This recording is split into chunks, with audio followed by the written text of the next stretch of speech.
நடிகை நயன்தாராவின் 75வது திரைப்படம் Annapurani. Jai Sathyaraj, KS Ravikumar, Karthik Kumar, Redin Kingsley உட்பட பலர் நடித்த இந்த படம் கடந்த டிசம்பர் 1ஆம் தேதி வெளியானது.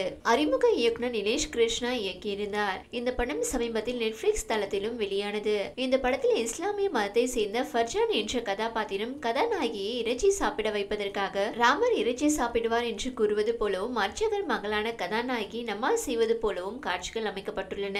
இந்து மத உணர்வுகளை புண்படுத்தும் வகையில் இந்த படம் வேண்டும் என்று எடுக்கப்பட்டுள்ளது என்று மும்பையை சேர்ந்த சிவசேனா முன்னாள் தலைவர் ரமேஷ் சோலாங்கி என்பவர் மும்பை எல்டிமார் காவல் நிலையத்தில் புகார் அளித்திருந்தார். இதையடுத்து போலீசார் FIR பதிவு செய்துள்ளனர். இதனையடுத்து இப்படத்துக்கு எதிராக சமூக வலைதளங்களில் இந்து அமைப்புகள் போர்க்கொடி தூக்கின. பலரும் இப்படத்தை தடை செய்ய வேண்டும் என்று பதிவிட்டு வந்தனர். இந்த நிலையில் சில நாட்கள் முன் இந்த படம் நெட்ஃபிளிக்ஸ் தளத்தில் இருந்து நீக்கப்பட்டது.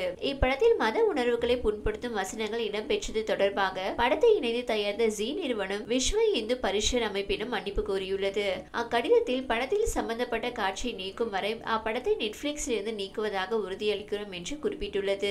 இந்நிலையில் நடிகை நயன்தாரா தனது இன்ஸ்டாகிராம் பக்கத்தில் ஒரு பதிவை வெளியிட்டுள்ளார். அதில் ஜெய் ஸ்ரீராம், எனது நடிப்பில் வெளியான அன்னபூரணி திரைப்படம் கடந்த சில நாட்களாக பேசு பொருளாகி இருப்பது குறித்து கனத்த இதயத்துடனும் சுய விருப்பத்துடனும் இந்த அறிக்கையை வெளியிடுகிறேன். அன்னபூரணி திரைப்படத்தை வெறும் வணிக நோக்கத்துக்காக மட்டுமல்லாமல் ஒரு நல்ல கருத்தை மக்களிடம் கொண்டு சேர்க்கும் ஒரு முயற்சியாகவே பார்த்தோம். மன உறுதியோடு போராடினால் எதையும் சாதிக்கலாம் என்பதை உணர்த்தும் வகையிலேயே அன்னபூரணி திரைப்படத்தை நாங்கள் உருவாக்கினோம். அன்னபூரணி வாயிலாக ஒரு நேர்மையான கருத்தை விதைக்க விரும்பிய நாங்கள் எங்களை அறியாமலேயே சிலரது மனங்களை புண்படுத்தி இருப்பதாக உணர்ந்தோம். தணிக்கை குழுவால் சான்றளிக்கப்பட்டு திரையரங்கில் வெளியான ஒரு படம் OTTயில் இருந்து நீக்கப்பட்டது. நாங்கள் சற்றும் எதிர்பாராத ஒன்று. மற்றொரு உணர்வை புண்படுத்த வேண்டும் என்ற எண்ணம் எனக்கும் எனது குழுவுக்கும் துளியும் இல்லை. கடவுளின் மீது மிகுந்த நம்பிக்கை கொண்டு அனைத்து வழிபாட்டு தலங்களுக்கும் செல்வதை வழக்கமாக வைத்திருக்கும் நான் ஒருபோதும் இதை உள்நோக்கத்துடன் செய்திருக்க மாட்டேன். அதையும் மீறி உங்களின் உணர்வுகளை எந்த வகையிலாவது புண்படுத்தி இருந்தால் அதற்கு நான் வருத்தம் தெரிவித்துக் கொள்கிறேன். அன்னபூரணி படத்தின் உண்மையான நோக்கம் ஊக்கமும் உத்வேகமும் அளிப்பது தானே தவிர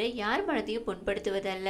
எனது 20 ஆண்டு கால திரைப்பயணத்தின் நோக்கம் ஒன்றுதான். அது நேர்மறையான எண்ணங்களை பரப்புவதும் மற்றவர்களிடம் இருந்து நல்லவற்றை கற்றுக்கொள்வதும் மட்டுமே என்பதை மீண்டும் ஒருமுறை இங்கு சுட்டிக்காட்ட விரும்புகிறேன். இவ்வாறு அதில் தெரிவித்துள்ளார்.